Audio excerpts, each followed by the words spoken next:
Good morning all of you. हमारे YouTube channel geography junction पे आपका हार्दिक स्वागत है। आज हम बात करेंगे विश्व के जो प्रमुख जल मार्ग हैं उन जल मार्गों के बारे में।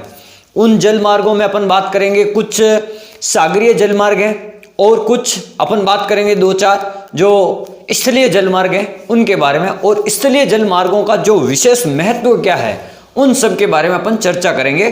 तो अपन बात करते हैं जो मुख्य रूप से एक दो अपन नहरों के बारे में बात करेंगे, उसका निर्माण कब हुआ, वो कौन से महासागरों को जोड़ती है, वो कहाँ से निकलती है, तो उनके सब के बारे में बात करेंगे। तो सबसे पहले अपन बात करते हैं, एक है आपका कैरेबियन सागर व्यापारिक जल मार्ग। जैसे अपन ने पढ़ा जो कैरेबियन सागर है आपका उत्तरी अमेरिका और दक्षिणी अमेरिका के जो बीच में जो अटलांटिक वाला भाग है, यहाँ पर कैरेबियन द्वीप समूह है, जहां पर पनामा नहर प्रशांत महासागर को आपके अटलांटिक महासागर से जोड़ती है। तो यही आपका जहां अपन अटलांटिक महासागर के पास में ही बहुत सारे देश हैं इधर, जिसको अपन कैरेबियन सागर देश कहते हैं।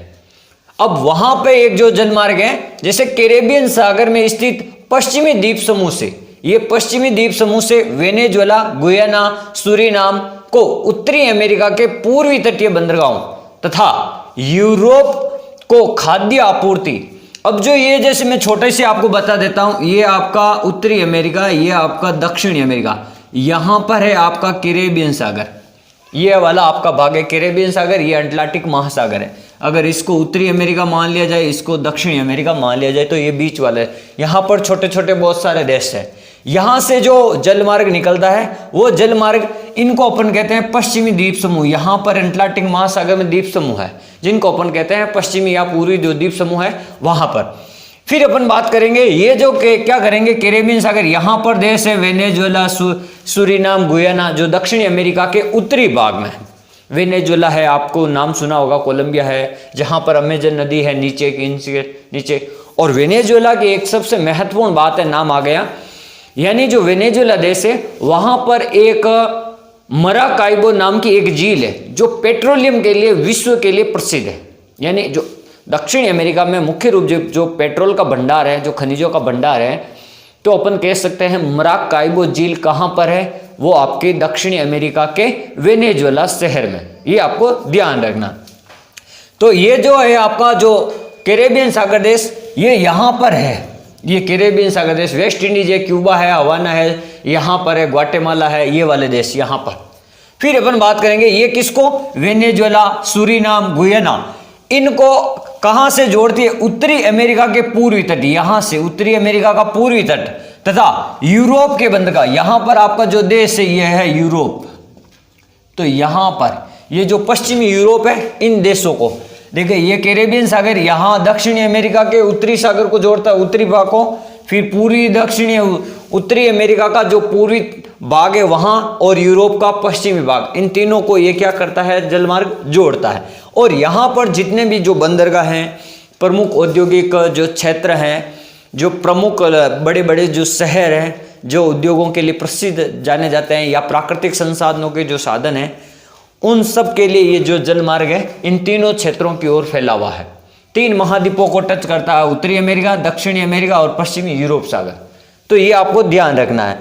यहाँ पर देखो खाद्य आपूर्ति, फिर अपन बात करेंगे खनिज, चीनी होती है यहाँ पर, शीरा यानी चीनी बनाने का पदार्थ होता है, कॉफी, कोको, नारियल, कपास, रेसे आदि। ये जो इतनी सारी सामग्री है, और भी कई सारी सामग्री है जो इनको क्या करता है, इन तीनों के बीच में यहाँ कैरेबियन जल मार्ग से आपूर्ति होती है, परिवहन होता है, यहाँ से एक स्थान से दूसरे स्थान पर इस जल मार्ग के द्वारा ले जाया जाता है। जैसे अपन इसके बड़े शहर है, एक न्यू ऑरलियंस, ये उत्तरी अमेरिका का यहाँ है न्यू ऑरलियंस, हाउस्टन यहाँ पर है, जहाँ प्रधानमंत्री नरेंद्र मोदी हाउडी कार्यक्रम करने के लिए गए थे, हाउडी, वो हाउस्टन शहर।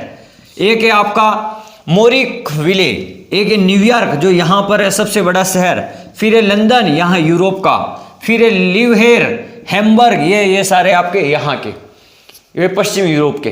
तो ये आपको ये थोड़ा ध्यान होना चाहिए, जो कैरेबियन सागरीय जो जल मार्ग है यह उत्तरी अमेरिका का पूर्वी तट, दक्षिणी अमेरिका का उत्तरी तट, यूरोप का पश्चिमी तट, यहाँ तीनों के मध्य ये जलमार्ग आपस में, तीनों के बड़े बंदरगाह, बड़े शहर, बड़े उद्योग धंधे, इनके मध्य या खाद्य आपूर्ति के लिए जो आदान प्रदान या वाणिज्य कृषि फसलें जैसे कॉफी, कहवा, ये जितनी भी है, इनका क्या कर होता है, इस बंदरगाह से आदान प्रदान, इस मार्ग से, इस जल मार्ग से आदान प्रदान होता है। फिर अपन बात करते हैं प्रशांत महासागरीय जल मार्ग, यानी जो विश्व का सबसे बड़ा महासागर है प्रशांत महासागर, जो पृथ्वी तल के लगभग 1/3 भाग पर फैला हुआ है। तो ये जो प्रशांत महासागर है, ये इतना बड़ा जलीय भाग है, सबसे बड़ा महासागर है। तो यहाँ पर कई सारे द्वीप समूह है, तो वो जो द्वीप समूह है वो आपस में जुड़े हुए हैं एक दूसरे से जल मार्ग द्वारा, क्योंकि प्रशांत महासागर सबसे बड़ा महासागर है, जलीय भाग है, तो आपस में सभी द्वीप समूह जुड़े हुए हैं। जैसे अपन बात करते हैं, यह मुख्य औद्योगिक प्रदेश यूरोप, एक यूरोप को,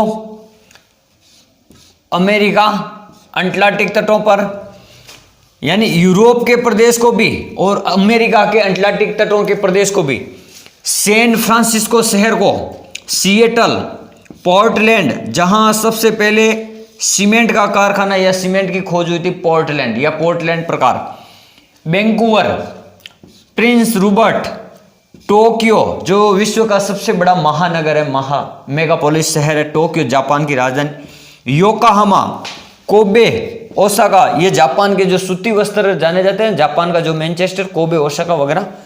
फिर संघाई, ये चीन का जो सूती वस्त्र का मैनचेस्टर है, जिसको अपन संघाई कहते हैं, ये भी चीन का सबसे बड़ा शहर है संघाई। हांगकांग, ये आपके सिंगापुर के आसपास का क्षेत्र है हांगकांग। फिर ये सारे जो बंदरगाह हैं इस प्रशांत महासागरीय जो जलमार्ग है इनके द्वारा जुड़े हुए हैं। प्रशांत महासागर सबसे बड़ा है, तो ये तीनों तरफ फैला हुआ महासागर है, जैसे इधर उधर। और यहाँ पर जो प्रशांत महासागर में सबसे ज़्यादा ज्वालामुखी और भूकंप आते हैं, ज्वालामुखी और भूकंप, इसलिए इनको कहते हैं रिंग ऑफ फायर। प्रशांत महासागर को अग्नि मेखला भी कहते हैं, ठीक है। सबसे ज़्यादा भूकंप और ज्वालामुखी प्रशांत महासागरीय पेटी में आते हैं। फिर अपन बात करते हैं, एक आती है स्वेज नहर। अब ये जो स्वेज नहर है इसका क्या महत्व है व्यापारिक दृष्टि से, तो सबसे पहले तो पता होना चाहिए स्वेज नहर कौन से सागरों को जोड़ती है। जैसे अपन बात करते हैं, स्वेज नहर है जो भूमध्य सागर को लाल सागर से जोड़ती है। भूमध्य सागर में उसका जो बंदरगाह है उसको कहते हैं पोर्ट शहीद, और जो दक्षिण में जो लाल सागर है वहां पर इसका मुख्य बंदरगाह है जो अपन कह सकते हैं पोर्ट स्वेज। तो ये दो मुख्य बंदरगाह। अब इसका जो स्वेज नहर है, ये जो अटलांटिक महासागर से जो जितना भी माल आता है उन सबको स्वेज नहर, लाल सागर, भूमध्य सागर होते हुए ये एशियाई देशों में या ऑस्ट्रेलिया में, अफ्रीका में या यूरोप महाद्वीप में ये सप्लाई होता है, यहाँ पर इनकी आपूर्ति होती है इस जलमार्ग से। तो ये जो जलमार्ग है, पहले जलयान क्या करते थे, जब स्वेज नहर नहीं थी तो अफ्रीका का पूरा चक्कर लगा के आते थे। जैसे मैं बता देता हूँ स्वेज नहर का महत्व। जैसे अपन बात करते हैं,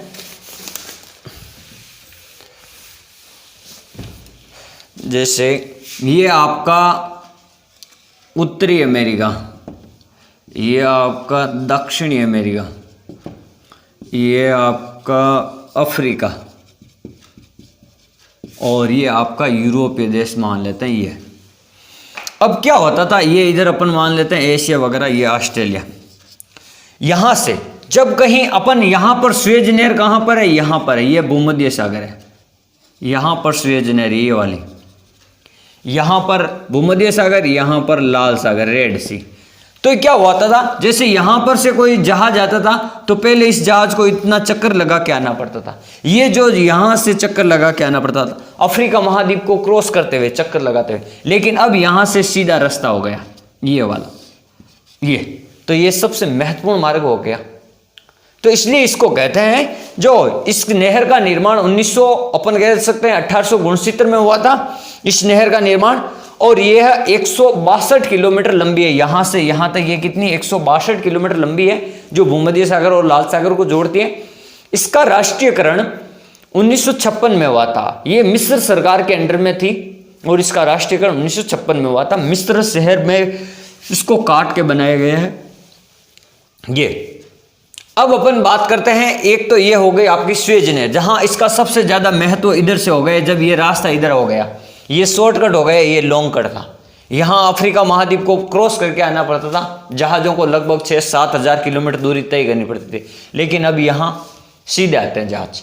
फिर अपन बात करते हैं दूसरा, जैसे पनामा नहर।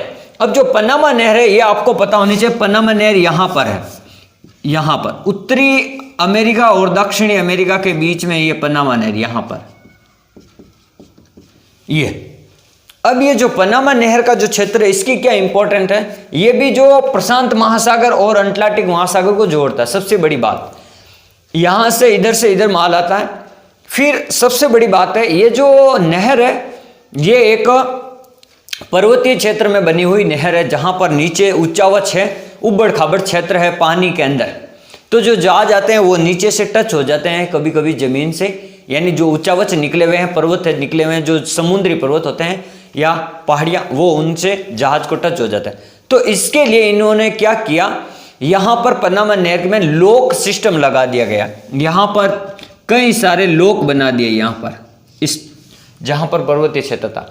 पहले पानी को लेकर आते हैं ज्यादा, फिर लॉक लगाते हैं, उसमें जहाज आ जाता है, फिर आगे वाले लॉक को खोलते हैं और वो पानी के साथ साथ जहाज चला जाता है, फिर पीछे वाला लॉक बंद हो जाता है, फिर आगे वाले को खोलते हैं, फिर पीछे वाला बंद हो जाता है, फिर आगे वाले को, ताकि वो जो बीच का पानी है वो ज्यादा रहे और जहाज उसके ऊपर रहे, जहाज उस पानी के ऊपर रहे, ताकि वो नीचे से क्या हो, टच ना हो।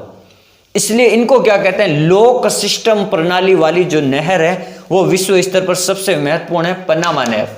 अब जो पनामा नहर है ये आपको पता है, ये अटलांटिक महासागर और ये प्रशांत महासागर, इन दोनों को जोड़ती है। सबसे पहली बात, इसका निर्माण उद्घाटन हुआ था 15 अगस्त 1914 में, जब प्रथम विश्व युद्ध शुरू हुआ तो उसका निर्माण हुआ था।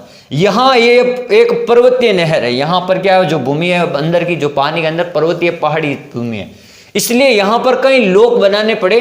न्यूयॉर्क से ऑस्ट्रेलिया, जैसे यहाँ पर कोई शहर है न्यूयॉर्क, तो इसको यहाँ से इधर होके ये ऑस्ट्रेलिया आ सकता है, यानी इधर ऑस्ट्रेलिया आ जाएगा, फिर ये इधर चला जाएगा इस नहर के माध्यम से। ऐसे कई जो शहर है यहाँ से बंदरगाह से जुड़े हुए हैं इधर, तो ये पनामा नहर से होकर जाते हैं। अब अपन बात करते हैं कुछ स्थलीय जलमार्ग, जैसे ये तो आपके सागरीय जलमार्ग हो गए। अब मुख्य रूप से स्थलीय जलमार्गों का भी बहुत महत्व है, क्योंकि जहां पर जो जल नहीं है वहां पर, जैसे बड़े बड़े महासागर नहीं है कुछ देशों के बीच में, तो वहां नदियां और नहरें वगैरह, जिले वगैरह हैं, तो वहां पर भी वहां जलमार्ग, जो जलयान बनाते हैं छोटे बड़े, तो उनसे भी जो परिवहन होता है। जैसे अपन बात करते हैं, जो शहर लॉकलैंड सिटी कहलाते हैं, जो कहीं पर बीच में समुद्र नहीं लगता चारों ओर से, तो वहां पर यह है। तो अपन स्थलीय जलमार्ग को मुख्य रूप से दो भागों में बांटते हैं, एक होता है प्राकृतिक जलमार्ग और एक होता है कृत्रिम जलमार्ग। तो अपन प्राकृतिक जलमार्ग में अपन बात करते हैं जो नदियां और झीलें होती हैं, जहां जहां नदियां चलती है, जहां जहां झीलें होती हैं, वहां प्राकृतिक जलमार्ग होते हैं। और कृत्रिम जलमार्ग है जो मानव द्वारा बनाया जाता है, कृत्रिम, तो वो आपकी जो नहरें बनाते हैं अपन, जैसे अपन ने स्वेज नहर बनाई, पनामा नहर बनाई, तो ऐसे कहीं जो बिना समुद्री वाले सागरी हैं, जहाँ छोटी छोटी नदियों से नहरें निकाली गई हैं और फिर उनसे जो जलमार्गों का प्रयोग किया जाता है, उन जलमार्गों का, नहरी जलमार्गों का, तो उनका भी विशेष महत्व है। जैसे अपन बात करते हैं इनको प्रभावित करने वाले, यानी जो स्थलीय जलमार्ग है इनको प्रभावित करने वाले कारक कौन कौन से। जैसे अपन बात करें जलधारा की चौड़ाई एवं गहराई। अब जहां पर अपन जल बना रहे हैं, जैसे नहर बना रहे हैं, तो वहां पर जल की मात्रा कितनी है और वहां पर जल की गहराई कितनी है, जो जल धारा है वो उसके ऊपर डिपेंड करता है। अगर जल का पानी ज्यादा, धारा पानी का वेग ज्यादा है या पानी ज्यादा है तो आराम से हो सकता है। अगर गहराई कम है तो वहां पर बड़े बड़े जहाज नहीं आ सकते। तो सबसे पहला कारक ये प्रभावित करता है जल की धारा की चौड़ाई या गहराई। फिर दूसरा बात करते हैं बहाव की दिशा। अब अपन कौन सी दिशा में उसका ढलान है, उसका पानी किस तरफ जा रहा है। अगर अपन दिशा के, ढलान की दिशा के अनुरूप अगर अपन अनुसरण करेंगे तो जल मार्ग में चलने में दिक्कत नहीं आएगी, कोई परेशानी नहीं होगी। लेकिन अगर जब हम विपरीत दिशा में चलेंगे तो अपन को बहुत सारी परेशानी का सामना करना पड़ सकता है। तो दिशा भी महत्वपूर्ण रूप से प्रभावित करती है। फिर अपन बात करते हैं नदी या नहर के उच्चावच। जैसे अभी अपन ने पढ़ा था जो पनामा नहर है, यहाँ पर कुछ उच्चावच हैं जो समुद्र में समुद्री जो पहाड़ियाँ वो नीचे से जहाज को क्या कर देते हैं, स्पर्श कर देते हैं, टच कर देते हैं।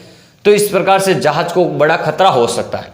इसलिए जो उच्चावच होते हैं वो भी क्या करते हैं, जल मार्गों को, स्थलीय जल मार्गों को प्रभावित करते हैं। फिर अपन बात करते हैं प्रशासनिक नीतियां, यानी जो सरकार द्वारा बनाई गई जो नीतियां होती है वो भी क्या करती है, इन जल मार्गों को इन जल मार्गों को प्रोत्साहित करती है या इन जल मार्गों के जो महत्व को बढ़ाती है। जैसे यहाँ पर जैसे स्वेज नहर है, तो यहाँ अधिक जल मार्ग जो जहाज चलते हैं तो यहाँ पर टैक्स वगैरह भी ज़्यादा लगता है, तो वो सरकार द्वारा तय किया जाता है। सरकार द्वारा जो नीतियाँ तय की जाती है, यानी यहाँ से यहाँ तक कितना टैक्स लगेगा, यहाँ से यहाँ तक कितना टैक्स लगेगा, वो सब सरकार के द्वारा काम किया जाता है। फिर अपन बात करते हैं प्रदेश की जलवायु। अब जैसे अपन नहर बना रहे हैं, अब ये जो कौन से प्रदेश में है जो नहर का काम, अगर शीत प्रदेश में है तो सर्दियों में वो क्या पता उसका पानी हिमांक से भी नीचे चला जाए और बर्फ जम जाए, फिर वो नहर अपन जहाजें वगैरह नहीं चला सकते। इसलिए तो जो जलवायु है वहाँ की किस प्रकार की जलवायु, उष्णकटिबंधीय जलवायु है, शीतोष्ण जलवायु है, या अपन कह सकते हैं ध्रुवीय प्रकार की जलवायु है। तो ध्रुवीय प्रकार की जलवायु में शीत ऋतु में बर्फ पूरा जम जाता है, तो वहाँ पर वो क्या हो जाता है, नहरी मार्ग अवरुद्ध हो जाता है। लेकिन अगर उष्णकटिबंधीय क्षेत्र में है तो वो सदैव यानी 12 माह वो मार्ग हमेशा खुला रहेगा, क्योंकि जल का जो गलनांक है या जो हिमांक है वो उससे नीचे नहीं जाएगा, ठंडा इतना नहीं होगा कि वो जम जाए। इसलिए जो जलवायु है वो भी जलमार्ग को प्रभावित करती है। फिर अपन बात करते हैं प्रदेश की जनसंख्या तथा औद्योगिक एवं व्यापारिक जल मार्ग। जैसे अब अपन जल मार्ग जहाँ पर अपन नहर बना रहे हैं वहाँ की जनसंख्या कितनी है, वहाँ का व्यापारिक क्षेत्र कितना है, वहाँ पर कितने उद्योग धंधे लगे हुए हैं, वहाँ पर कितने सारे जो प्राकृतिक संसाधन है जिनका अपन को माल आयात निर्यात करना है या आदान प्रदान करना है। अगर जल मार्ग बना दिया और वहाँ पर जनसंख्या कम है, माल कम है, कच्चा माल आदान प्रदान के लिए नहीं है, तो वो जहाज फिर किस काम के। इसलिए वहाँ पर जनसंख्या, खाद्य आपूर्ति, जो भी सप्लाई है वो माल हमेशा आना जाना चाहिए, जलयान हमेशा चलने चाहिए ताकि उस जलमार्ग का महत्व बना रहे। तो ये भी प्रभावित करते हैं। फिर अपन बात करते हैं स्थलीय जल मार्गों के मुख्य प्रदेश। अब जो अपन ने स्थलीय जल मार्ग बनाई वो कहाँ कहाँ पर मुख्य रूप से है, तो अपन बात करते हैं। एक तो है उष्णकटिबंधीय प्रदेशों में अमेजन और कांगो बेसिन। जैसे उष्णकटिबंधीय प्रदेश आपको पता होना चाहिए, ये यहाँ से यहाँ पर आपका अमेजन बेसिन हो गए, ये अमेजन, और ये आपका हो गया कांगो बेसिन। तो यहाँ पर जो नदियाँ, नहरा हैं, झीलें हैं, तो उनके द्वारा जो जल मार्ग है, दक्षिणी अमेरिका में अमेजन और अफ्रीका में कांगो बेसिन, यहाँ पर जल मार्गों का विकास। फिर उत्तरी यूरोपीय मैदान राइन है, एल्बे, ओल्डर है, सी नदी। जो यूरोप देश है, ये यूरोप का जो उत्तरी भाग है, यहाँ पर जो नदी हैं, यहाँ पर एब है, ओल्डर है, जैसे अपन राइन है, सीन है, ये जो, और सी नदी के किनारे पे आपका जो फ्रांस है, पेरिस है, वो बसा हुआ शहर है, ये ध्यान रखना। फिर अपन बात करते हैं सोवियत संघ, जैसे रूस वाला क्षेत्र, यहाँ पर एब है, ओल्डर है, निस्टर है, निस्टुला है, ये सारी जो नदियां हैं या जो जिले हैं इस प्रकार से। तो यहाँ पर भी जो जल मार्ग है, जो उनका स्थलीय जल मार्गों का विकास हुआ है। तो देखो, एक क्षेत्र ये, दूसरा, तीसरा, चौथा, 4 क्षेत्र पढ़ लिए। फिर यूएसए का जो महान झील प्रदेश है, जैसे ये यूएसए, यहाँ पर 4-5 झीलें हैं जिनको अपन ग्रेट साल्ट लेक लेक झील कहते हैं, या महान झील प्रदेश कहते हैं, या अंगुलीनुमा झील प्रदेश कहते हैं, जो लोहे, आइसक और कोयले के लिए, मुख्य रूप से लोहे के लिए प्रसिद्ध है। तो यहाँ पर जो जलमार्ग होता है वो भी आपके झीलों द्वारा, और एक सेंट लॉरेंस नदी इन 5 झीलों को जोड़ती है। जैसे सुपीरियर झील, मिशिगन झील, हुरन झील, एरी झील, ओंटारियो झील, इन सबको कौन सी नदी मिलाती है? Saint Lawrence. जहाँ पर नियाग्रा जलप्रपात है, सेंट लॉरेंस नदी। ये जो नदियाँ हैं कनाडा और यूएसए की सीमा पर है। मिशिगन जो झील है वो मुख्यतया आपके यूएसए में स्थित है। फिर अपन बात करते हैं मानसूनी एशिया की नदी है। जो मानसूनी प्रदेश है एशिया का, जहाँ पर मानसूनी जलवायु, जहाँ पर वर्षा ऋतु में नदियों में पानी ज़्यादा आता हो, झीलें बढ़ जाती हो, तो वहाँ पर जो इस प्रकार के जो नहरीकरण बनाए गए हैं, जो स्थलीय जलमार्गों का विकास हुआ है, तो इन सब के बारे में अपन कह सकते हैं कहाँ कहाँ पे ज़्यादा विकास हुआ है। तो मैंने आपको मुख्य रूप से प्रदेश बता दिया, Amazon basin, Congo basin, Europe का उत्तरी बेसिन, और साइबेरिया या जो अपन रूस का उत्तरी बेसिन कह सकते हैं, सोवियत संघ, महान झील प्रदेश कर सकते हैं। मानसूनी जो एशिया है, जहाँ पर जो मानसून के समय जो नदियाँ हैं, झीलें हैं, नहरें हैं, ज़्यादा चलती हैं, ज़्यादा पानी आता है, वहाँ पर इसलिए जलमार्गों का विकास हुआ है। Thank you.